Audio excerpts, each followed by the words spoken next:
Welcome in to the DNVR Avalanche podcast presented by DraftKings Sportsbook. Use code DNVR when you sign up for a new account to get amazing odds boosts. I'm your host, Rudo, joined by AJ Hafley, as we are going to be talking about the Avalanche defense today. We talked about forwards yesterday, getting into the conversation of the Avs D. Now, yesterday on the forwards, we talked about the Avs having less depth than they did last year as far as high-end talent, certainly. This year on the defense, I don't know if that's true, assuming health, but health is going to be a big assumption for this defense, I think. Well, I think it definitely... obviously, two of these six guys that we're going to get into right now, that's what the conversation starts with, health. Yep. But I think that where the Avs are totally fine is that they're big three here. Devon Toews, Cale Makar, Sam Girard. Yep. Those are locked in and you're very happy with. Like, a lot of teams... a lot of teams really, really struggle to put together two pairings. Like, two quality pairings. Not like, oh, this guy's an NHL player and you have like a... I don't know. I can't think of like a depth guy that's totally inoffensive but bounces around. Like Dylan DeMello before he got good. Alec Martinez now. Alec Martinez is really good. Before he broke out again. I'm thinking more like John Moore types. Yeah, that's better. Like those guys, like those guys on the back end that Troy Stetcher. There you go, a great example. Third pairing guy. You're totally fine with him. Hell yeah, sure, go with him. Patrick Nemeth, great. Like a third pairing guy, totally fine. Like you drop out there and you're like, okay, well, this is all right. But it's not like can't handle tougher assignments. Yep. Just can't handle it. Like we'll locked into that role. Yeah. Yeah, we'll kill you if they end up in having to be like a big time player for you. So. A lot of teams have those guys, like those guys where you're just like, okay, well, he's all right. He can do some things. Like we're getting by with this guy, but it's an area where they don't love it. Where the Avs are, Devon Toews and Cale Makar both got Norris votes last year. Yep. You know, like these were guys that. Top of their profession. You know, right. Most people, I think it's pretty widely accepted around the NHL that at worst, Cale Makar is the top 5 defenseman in the NHL. Second in the Norris last year for the record. Right.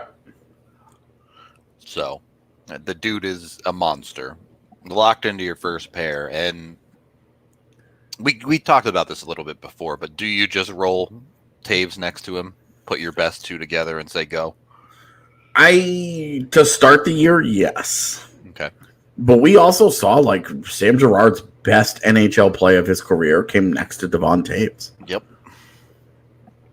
And I think that that's a really important thing to consider because you have an ace in the hole that most teams aren't going to have in a guy like Bowen Byram. Look, the Avs love that dude. And they wanted to play him last year. They brought him in from WJCs and we're like, go get him. You're playing. Yeah. He got a little bit of a rest because he'd been in that camp and blah, blah, blah, blah, blah. And yeah, Ryan talking about the annexation of Puerto Rico.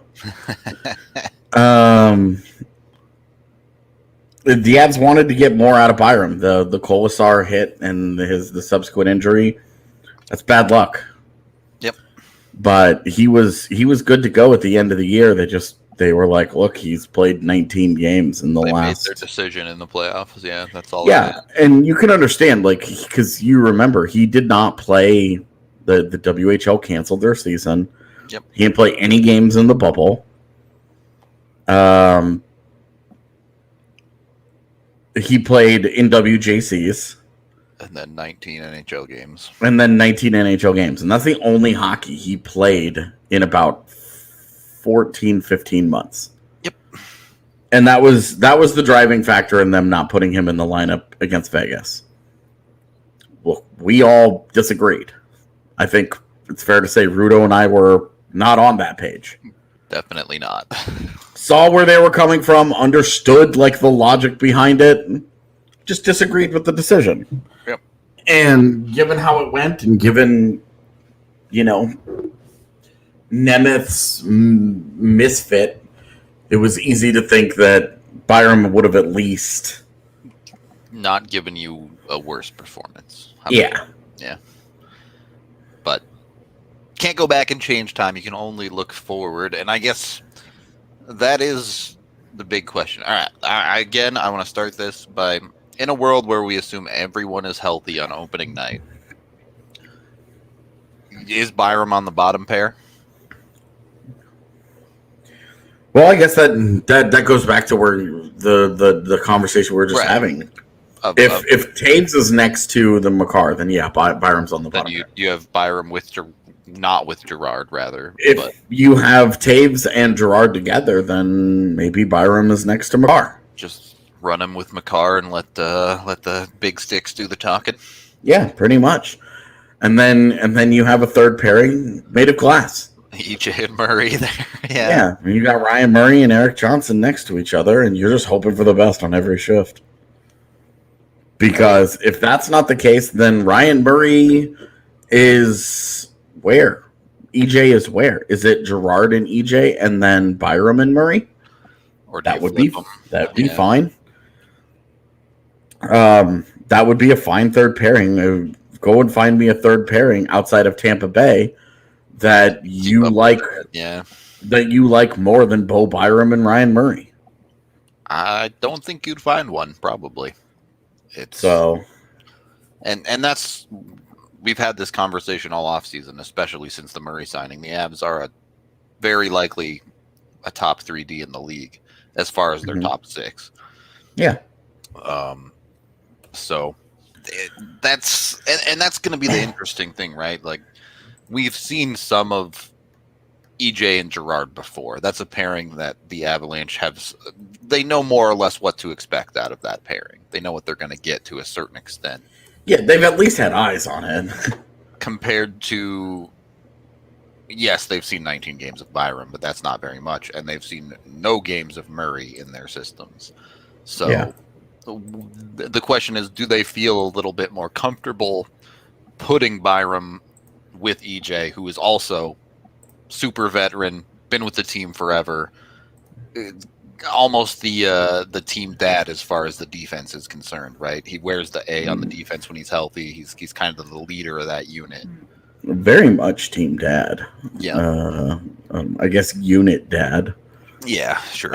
He's 30. He's 33, and the next oldest guy, Taves, 29, I think. But yep, Taves and Murray are both 27 right now. McDermott is 27 right now.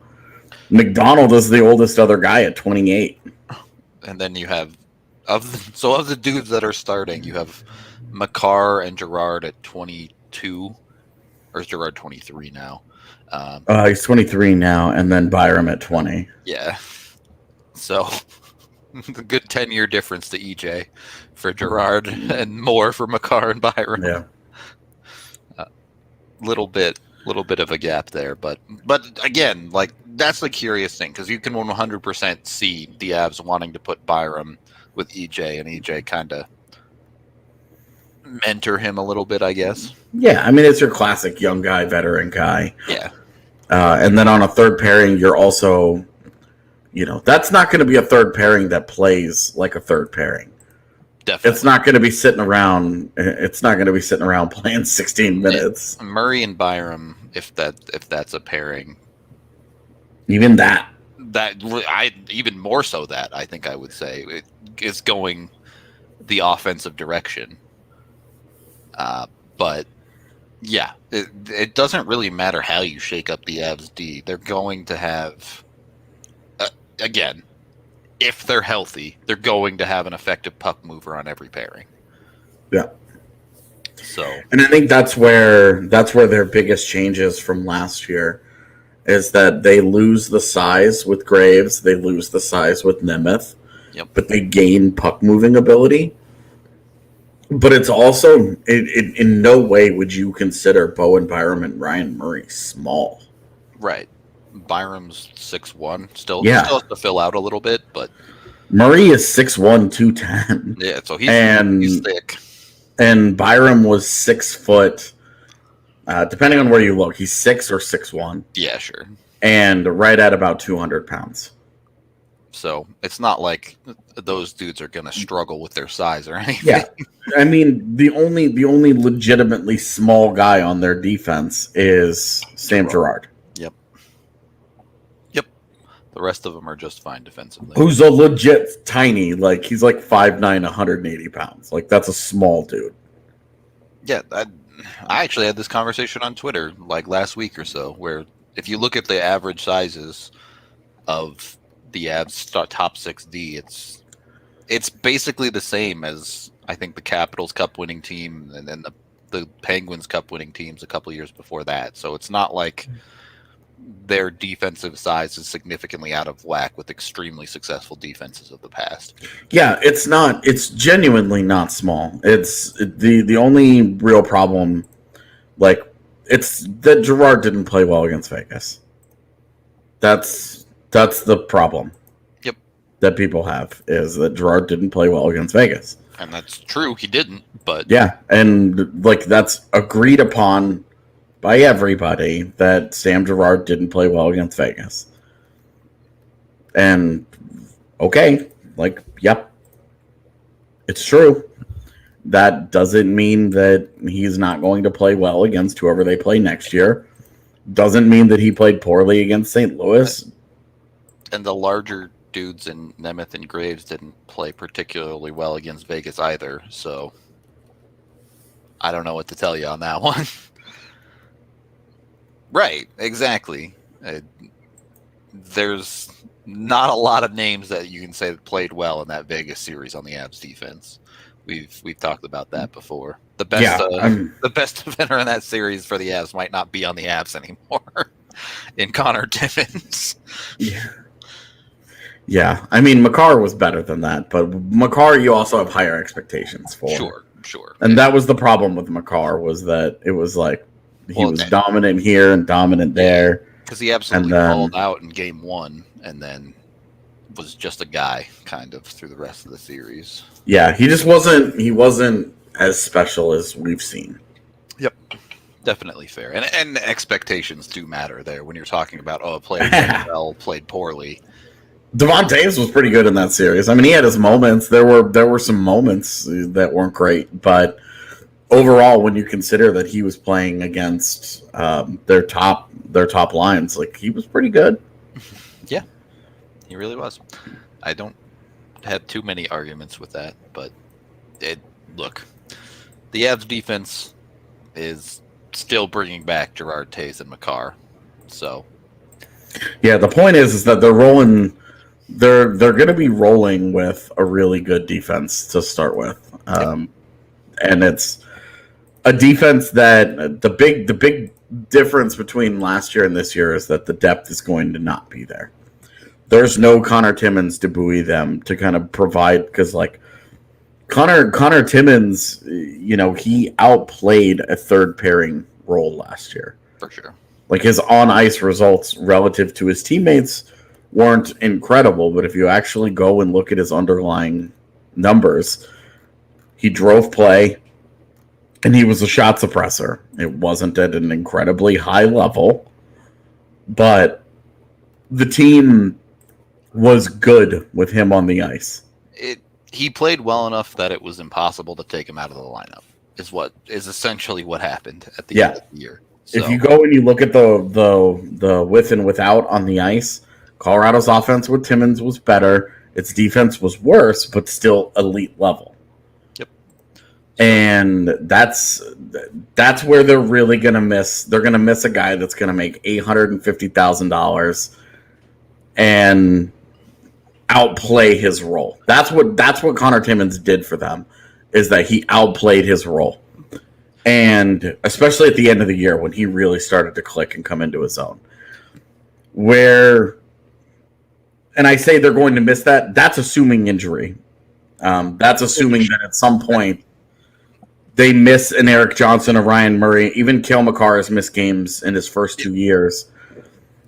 If they end up missing 3 guys, they're going to be right back to where they were last year with the Dan Renoufs and Jacob McDonalds and Kyle Burrows, except this year those names are Curtis McDermott and, well, Jacob McDonald is still there.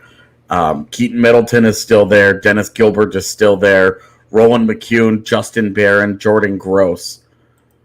That's those guys. And I do want to talk about those names and the injury situation a little bit, but first we got to pour one out for Connor Timmins because he's no longer an Av. And while he'll probably accelerate his NHL career in Arizona, he does have to play for Arizona now. So he's gonna spread his wings.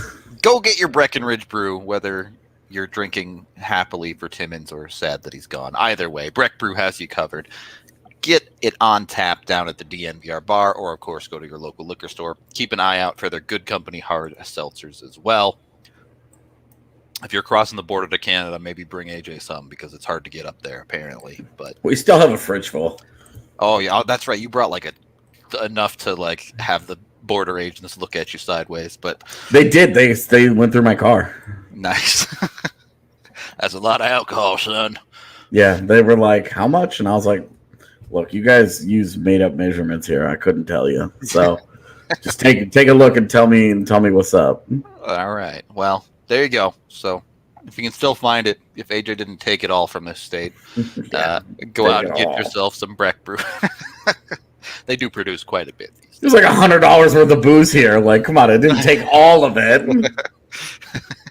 I don't know. For a little while there, the hard seltzers were hard to find.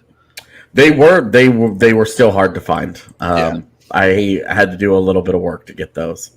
All right, so if you see them, get them because they go pretty quick. Also brought to you by DraftKings Sportsbook, the #1 rated sportsbook app out there. They're doing a bet right now. I know they've done they give you $100 free, but this is the first time I've seen them essentially giving you $200 free. If you create a new account with code DNVR, all you have to do is bet $1 on the upcoming opening weekend of college football. You don't even have to win. You just have to bet $1, and they will give you $200 instantly. So you don't have to wait for the result.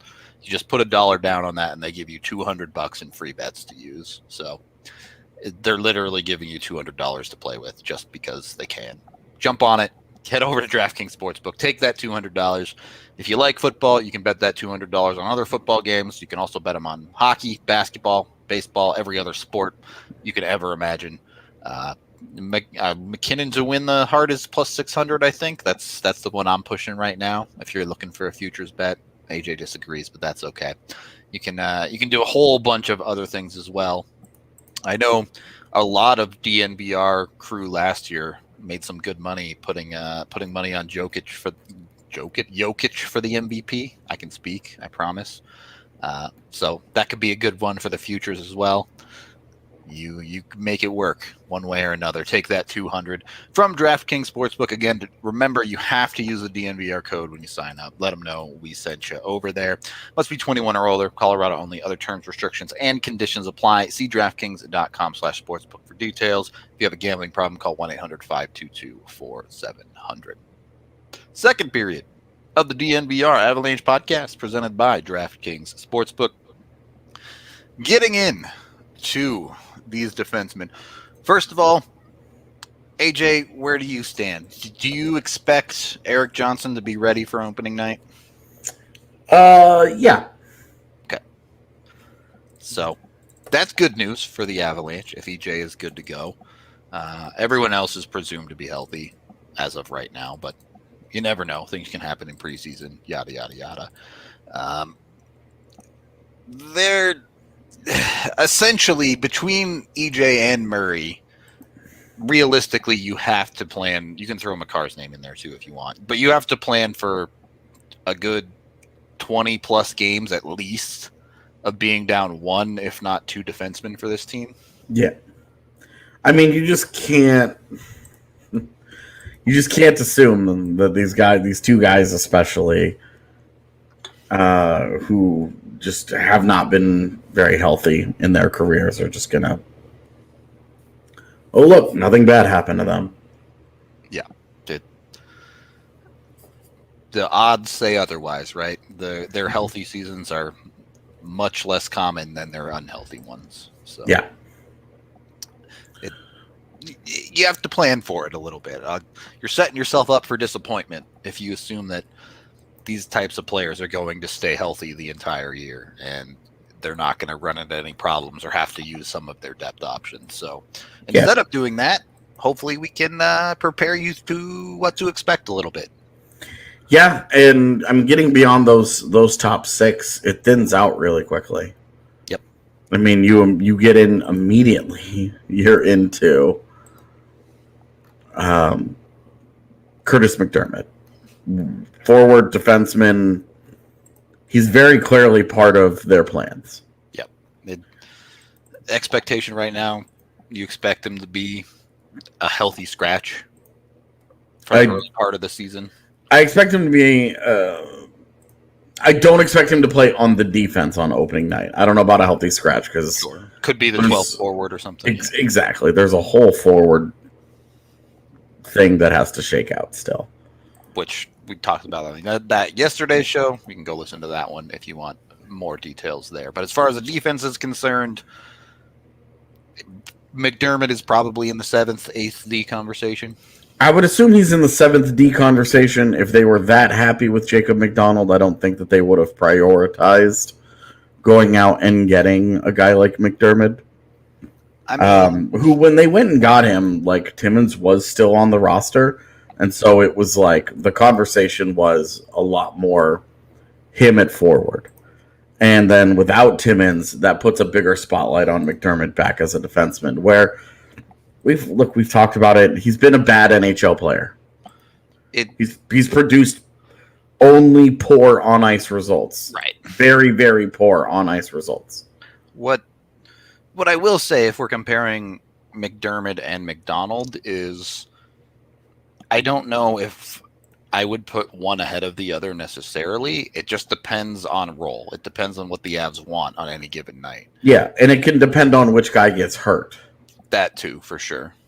If you see EJ go down as, a 6'4", 230-pound dude, you might be a little more inclined to throw McDermott in as the bigger body. Yeah. Yeah. So that could make a difference. If you see someone like Sam Girard go down, maybe you look toward McDonald for a little bit more puck movement there. Yeah. So it's going to depend on the situation a little bit, who gets what opportunities on the defense. Certainly those 7-8 types. Is that your order? First of all, let's go there. Is McDermott 7, McDonald 8 for you right now? Or is the 8 spot kind of open in training camp? No, I think McDonald, I think what McDonald did last year was worthy of not necessarily having to fight for it, but at the start of the year, I think it's fair to say that should be his gig. Someone would have to take that job away from him, kind of. Yeah, like Jordan Gross would have to have the week of his life or something right. to outplay what they got from Jacob McDonald last year, which was his on ice results were, to be frank, they were insane. Mm-hmm. They were completely absurd. I remember multiple analytics guys tweeting out during the year, like, who the hell is this, and why is he showing up at the top of all of my models? What's going on here? His on ice results were just that crazy. They were downright dominant. Now, when you watched him play, you didn't get a dominant player. You got a very chaotic, unpredictable, unreliable defender that, just kind of depending on how you feel about certain things, he was either your guy or not. And I attached myself to him because it was just chaotic fun. You don't normally see NHL teams go with guys that play, the kind of the unpredictable. I'm gonna pinch it every chance. I'm gonna shoot every time that the puck touches my stick. You don't see NHL teams stick with defenders like that for like 30 games. It's just not a thing. It's just not a thing that happens. One thing we know about the NHL is coaches tend to hate roller coaster defensemen. Yeah, but and McDonald, and we saw like Jared Bednar lost that trust with McDonald as the year went on, and Nolan Pratt as well, because he just, his ice time just kept getting chopped down. Yep. More and more and more as the year went on, and then by the end he just wasn't playing very much. Yeah, that again, part of that was Connor Timmins coming into the lineup and straight up taking a job. But yeah, like Connor Timmins showed up at the very end of the year, played the absolute best he ever has in the NHL, and it was like, okay, well, this is what we've waited the last 2 years for, so we're rolling with this. Yeah, for sure. Before we get even deeper into the organization, I did want to look at special teams a little bit with that defensive unit. Power play is pretty straightforward. You're still expecting Makar to be top unit and probably the Taves Girard pairing to be the second unit. But the penalty kill, they have some choices. You're expecting EJ to play there for sure. You can probably expect Murray to play there as well. Yeah, I would absolutely expect Ryan Murray to play there, yes. And then after that, you have some options. You probably put Taves on there. Where do you go after that? Do you give Byram the crack at it? I know he had good numbers in super limited time last year. I would, because if he's going to be a guy that excels in that role, yes. You want to know that, and then you want to start getting him in that role early in the year, and then let him grow into it more as time goes on. I absolutely want to see Bo Byram on that PK unit, because he shouldn't get PK or power play time. Right. Just with the group that they have right now, he shouldn't be getting it off the hop. If they wanted to slot him there instead of Taves, that would be fine. But other than that, they should really be looking at Byram as more of a tertiary power play option for them, and then they should definitely try and see, EJ and Murray should get top billing, but after that, they should see what they have in Bo Byram as a PK guy.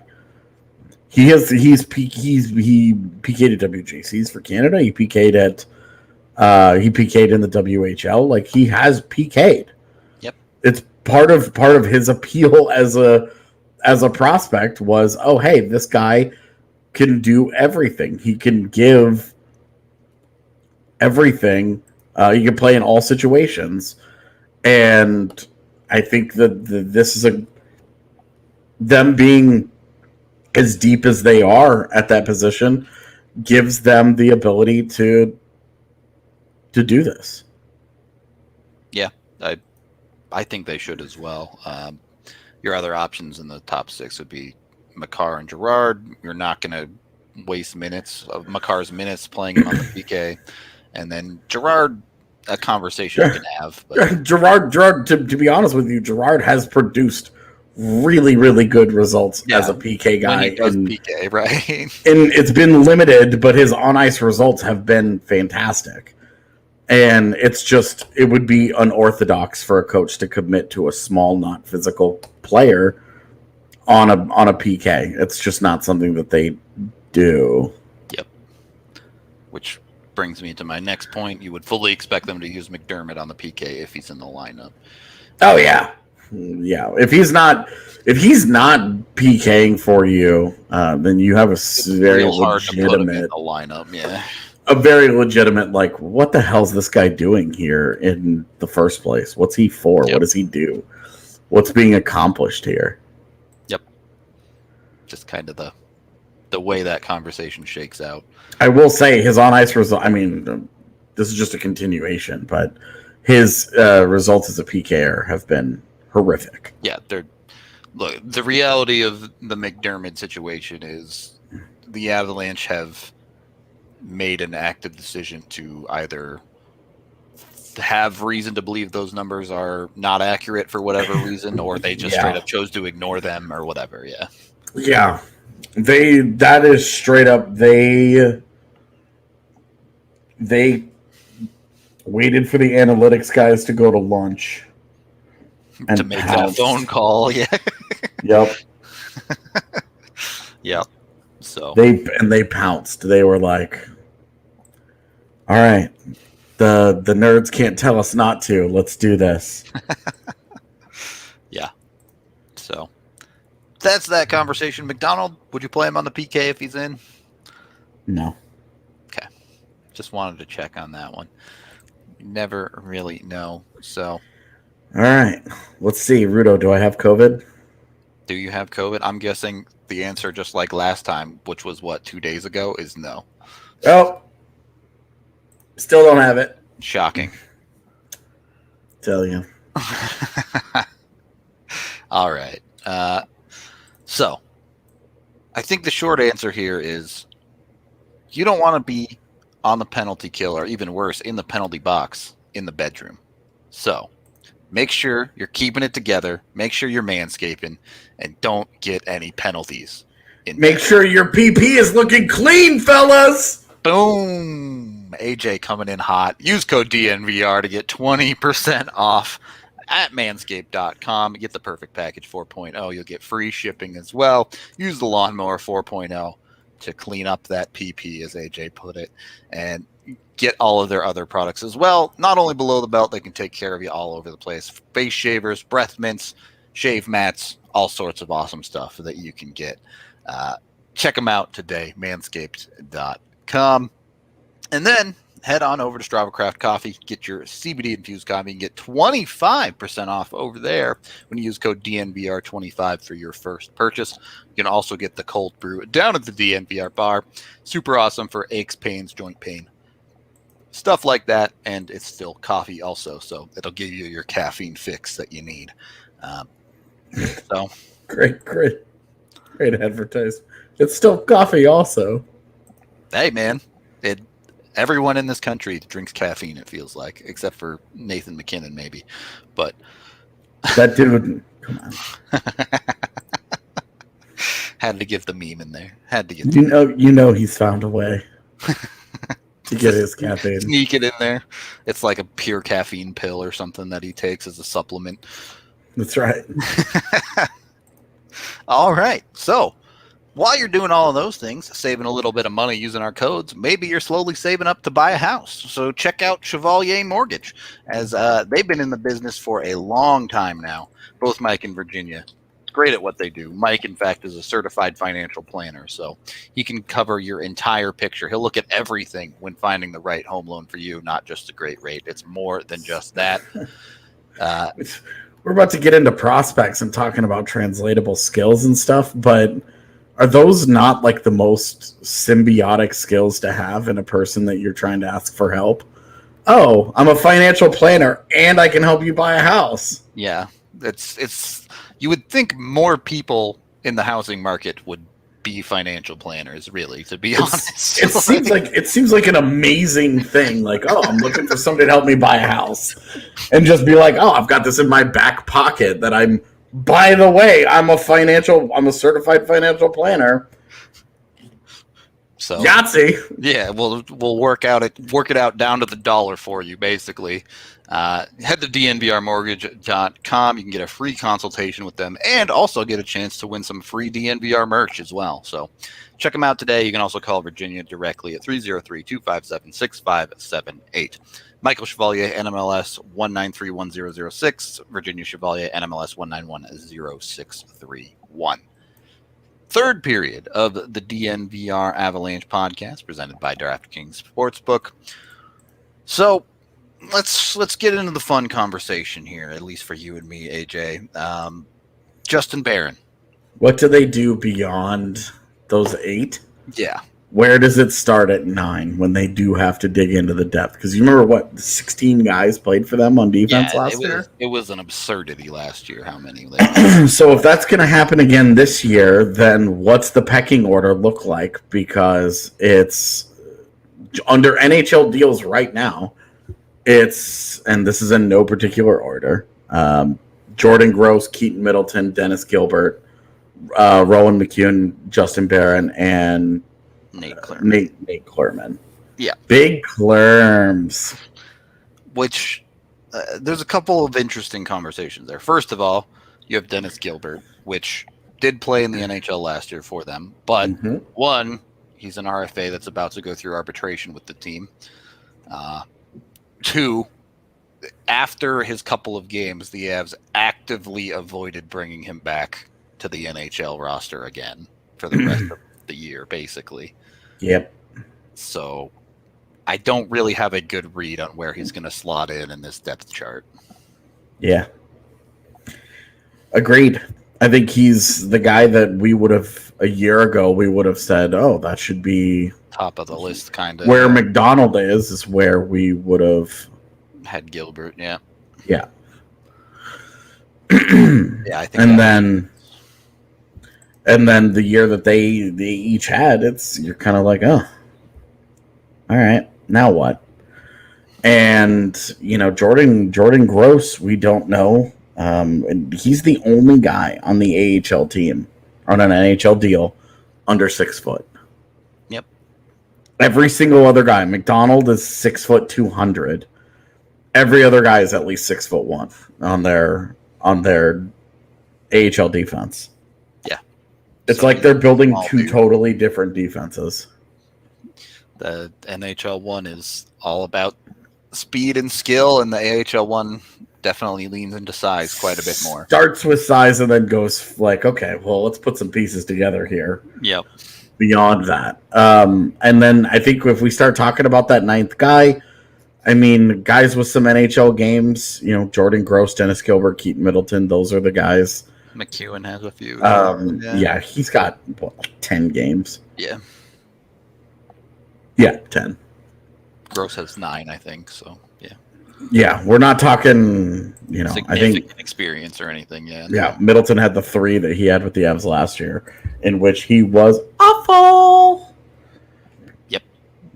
If there's any hope that just being in the Avs system magically makes a big defensive defenseman better in the for Curtis McDermott, Keaton Middleton's experience would go directly against that. But you never know.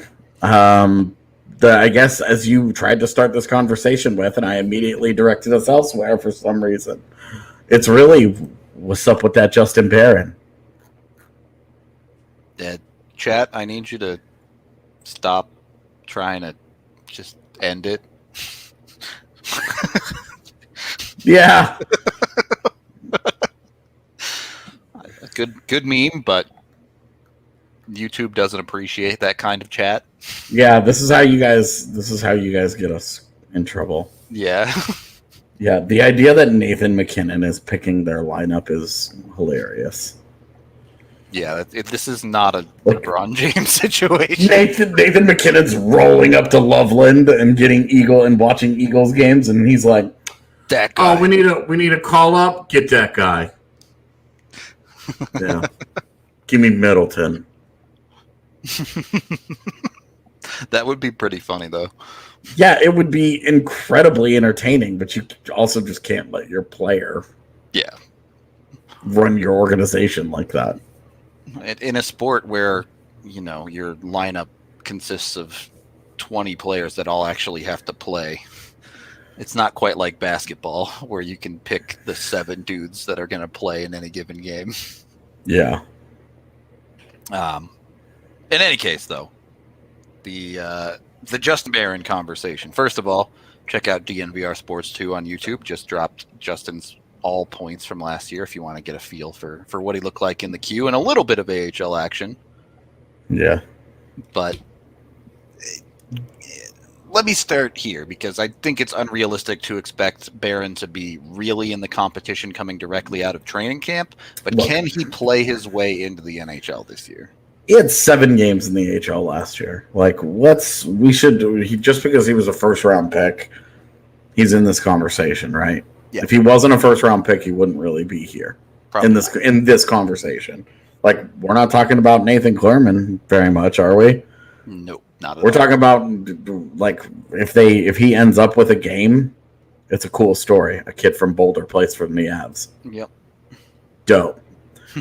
But it's like, this story that McKinnon picked Barron is one of those things that drives me crazy. It's like not remotely true, but it's like a fun, like, side story that somebody told. I don't even remember who was like, oh, McKinnon called me and was like, I love this guy. But, like, the idea that, like, oh. That swayed their decision at all, yeah. They're sitting at the 25th pick and they're like, McKinnon likes this kid. Let's take him. Who needs to do a year's worth of work because McKinnon played some drop-in with a guy for 2 hours? Yeah. Anyway, not the point. Boy, I'm getting bombarded with emails about my test results. Oh, boy. Yeah. Yeah, anyway, Barron's Barron. It's 7 pro games. So far, and we'll just see. Start of the year, like you said, training camp. We'll just see how he does in training camp. But when it comes to, like, the development throughout the year, we've seen them less and less comfortable playing prospects as the year goes on, as the season gets later into it, because then they shift their mindset to we're trying to win the division, gear up for the playoffs. Yeah. We're trying to whatever, right?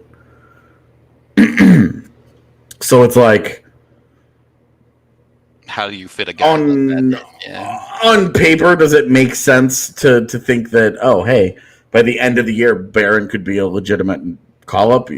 Yes, but I think it would take Barron having a great year, not a decent year, a great year in the AHL for that to be that kind of conversation. Otherwise, and like you remember, this is his D+2. Correct. There's, and he had a shortened draft year and a shortened D+1. Yeah. So there's a lot of development time that Barron has missed out on. Not as much as kids in, say, not as much as like a Bocage or OHL kids. But he's still missed out on some normal development time. Yep. It's going to be really important just to let him do what he does in the AHL. His play can dictate how fast they move him. Instead of it just being like, oh, he's a first-round pick. We really like him. We want to see what he does. We're waiting for him to give us an excuse to get him up here and do well. If he has a good 10-game stretch, we're bringing him up.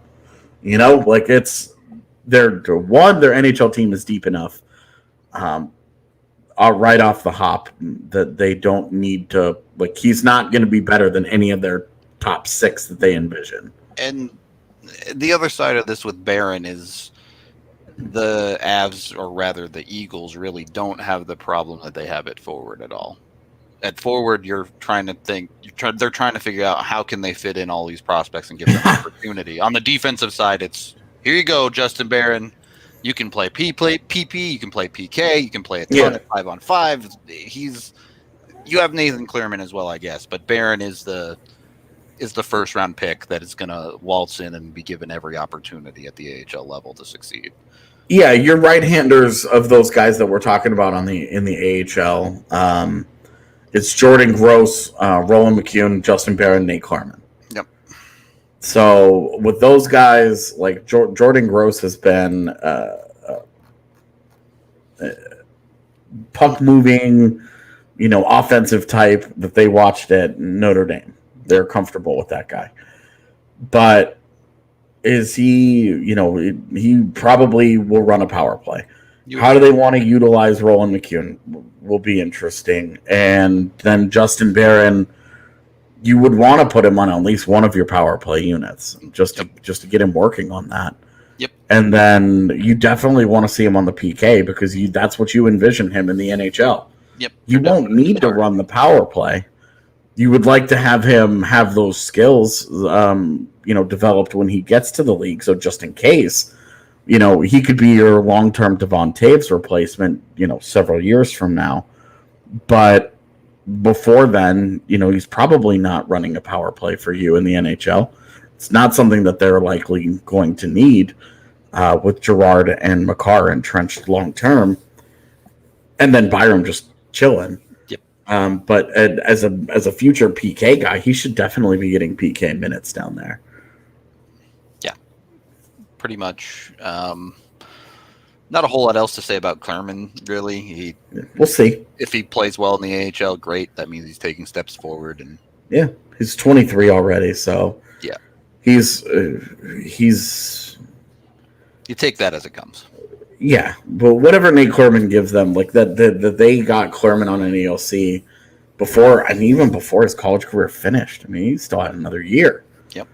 And they liked him enough that they said, "This is our guy. We want to do this." And we haven't really highlighted him, but Klarman was a guy that really, really popped his first ever camp after he got drafted, and then he took the most circuitous route imaginable to pro hockey, where the Avs drafted him academy for an extra year. They drafted him in 2016, and he made his pro debut 5 years later. He did an extra year of high school, then took a gap year before college to go play in the USHL. Yeah, to keep getting traded in the USHL. Yeah, played for 3 teams that year, I think. Yep. And then finally went to Notre Dame. Finally goes to Notre Dame. Yep. So it was definitely roundabout, to say the least. And then we can kind of move into their non-signed prospects as well, because their reserve list defenders are actually pretty intriguing. It's a really small list, but all 4 of those guys are legit interesting in their own right. Yeah, so you start with Drew Hellison, who's going to be going into his junior year at BC. This is the big one for him. Yep. And like, signs are encouraging, right? Both of his first 2 years, he took very nice steps in his game. Especially this last one where the offense started to show up for him a little bit. 15 points in 22 games for a defensive defenseman makes you go, oh, maybe the Avs were right. Yeah. Because coming out of the DP, that was that super loaded program that had 14 kids drafted. Yep. And coming out of there, I saw him as a mid-round pick because I didn't think there was any offense there at all. Yep. And then he showed up for BC last year. He had a really good WJCs where he outplayed Justin Barron in the WJCs. Yeah, if you didn't know anything about where those 2 kids were drafted, you would have thought Hellison was the better prospect. Yep. Yeah, he was quite good at WJCs. So. Yep, for the gold-winning American team, mind you. True. Beat out Canada. Suckers. And then after Hellison, you have this year's second and Sean Barron's. Adds a bit of a more dynamic element to the pool for the Avs. Yeah, a bit of a smaller stature-wise guy, but he's got a decent enough build on him that he's already kind of stout. He's already 180 pounds at 5'10". Yep. And if he can continue to fill that out into some man strength and get to 190 at 5'10", and especially the way that he plays, because he has a very in-your-face kind of attitude. Yep. He does not, like, we're talking about Nick Lieberman will be one of the other guys we get to. We talked about Jordan Gross, 5'10", plays a small game. Sam Girard is not a physical guy. I don't want to say plays a small game, but he's a very small guy. Certainly, Barron's does not play a small game. Yeah, Sean Barron's is not going to be... The people who are mad are the people who don't know shit about the kid at all. Yeah, he's a really aggressive, in-your-face defender, and I think his puck moving ability is actually overrated by people because they see his stature and they just assume that, like, oh, he's small, so he skates well and he moves the puck well. That's how it works. I mean, he does, but it's not. Well, he does skate well, but he's not the most natural of puck movers. But he's a much better defender than he gets credit for. So he really brings kind of an interesting dynamic to their prospect pool. Yep, definitely a little bit different. Yeah. Then you have two kind of ones that are sort of question marks here, in Nicky Lieberman and Daniel Zaravalov. I can say that name, I swear. Yeah. Where with Z, it's, look, he's in Russia. He's taken some nice steps. Will he ever want to come over? Will he ever have room to bring him over straight to the NHL? Yeah. The thing with Daniil Zaravalov is that NHL people really like him. Mm-hmm. I know a couple of people that think he could step into the NHL lineup now. Not necessarily on Colorado's defense. Yeah. But on some of the teams in the league. Yeah, there are some teams around the league that he could probably slot in for. He had a really good KHL season. He's not very big. He's kind of got a slight build, and he's not a very physical defender. He's a good puck mover, but he's not an offensive defenseman. He's really a lot more of your jack of all trades kind of defender, where good at a lot of things, great at no one thing. Yep. There isn't, his pros and cons lists are both going to be the same things. Yep. So it's super high end there. Yeah. Yeah. So he's an interesting guy where you just wonder if he can think the game and he can handle the speed of the NHL. He could be a legit NHL player. Now, does he want to come over? It used to be Kovalenko was the lock to come over and Zaravalov was the long shot. Now those two have really kind of switched, with Zaravalov looking like one more year, and then I think the Avs are going to aggressively pursue him. Yep. A couple of questions here from the chat. If NHLers go to the Olympics, how many Avs go for various teams, and do you guys worry about injuries? Always worry about injuries. Every time a guy gets on the ice and he's not wearing the Avs uniform, you worry about an injury. But you're also never going to say no to a guy who wants to go play at the Olympics either. Yeah, I always say, look, had the Islanders been any good when it happened, it would have been a much larger story. But John Tavares going to the Olympics and blowing out his knee sunk the Isles. Yep. And it really was one of those things that kind of pushed that kind of pushed the league into being like, no more of that. Yeah. We really want to find excuses to get out of this. Yeah. And then the other question, Barron and Hellison make it easier. I guess, I mean, how many Avs could go to the Olympics? We've done a show on that. If you go look on the channel, yeah. We'll do another one when it gets we get closer. Yeah. Barron and Hellison make it easier to ship Timmins out. I think we may regret letting him go someday.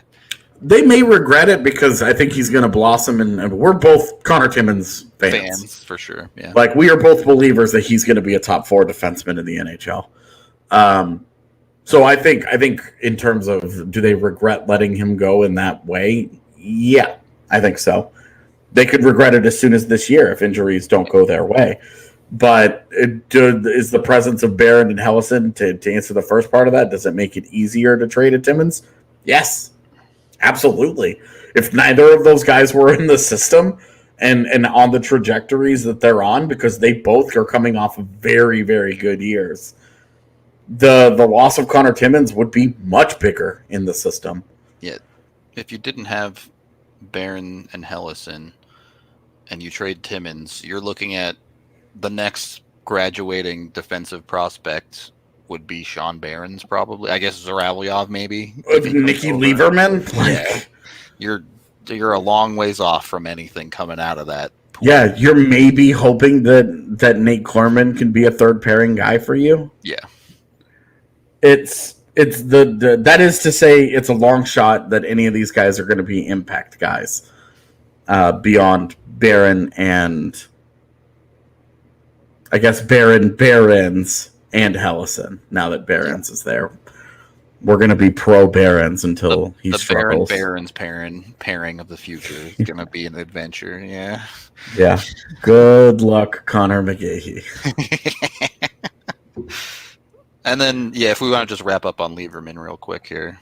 Yeah, so I've been a Nick Lieberman fan for a long time. I'll never forget the conversations I had about when he got drafted, and it was like, he's a great skater. We hope when he goes to Notre Dame, he learns to play hockey. And that was kind of how the organization felt. Yep. And look, he didn't play very much his freshman year. He had a very, very good year in the BCHL until he had that scary neck injury at the very end. Yep. That cut his season short. And then he was on a loaded defense where they had like 10 scholarship guys on their defense. And he was kind of odd man out in his freshman year. Yep. But he got into the lineup the last 2 years consistently. And you saw the puck moving ability. I mean, 17 points in 29 games last year is a big step forward for him. Especially this last year. And his junior year, I think Notre Dame kind of finally realized they had to take the reins off him and let him play some offense a little bit. And he started to show what he could do. So he's going to be a guy to watch. Now, realistically, if Lieberman's trying to find a path to the NHL, he doesn't sign with the Avs next year. I mean, it's funny, but a perfect path for him to follow might be Jordan Gross. Like, if you're trying to project him as a player, Jordan Gross might be it. Yeah. I mean, they're the same size, both Notre Dame kids. Yeah, exactly. If he doesn't want to sign with Colorado, he wants to go sign with Arizona. It's probably a smart move. Got more opportunity to get in that way. Yeah, True. Straight up. So Lieberman's intriguing. We'll see how the year goes for him. I would have an ELC earmarked for him temporarily, but we'll see how the year goes, and then him being a senior, he has a say in this one. And so if he looks at the Avs organization and he's like, okay, you've got 3 guys in the NHL who are 23 and younger. You've got Justin Barron as a 20-year-old going to be pushing for that thing. He's 19 right now, but in a year from now, 20-year-old Justin Barron pushing for that defense. Hellison and there's 4 of your 6 guys. I'm not afraid of competition, but I also did just get a degree from Notre Dame.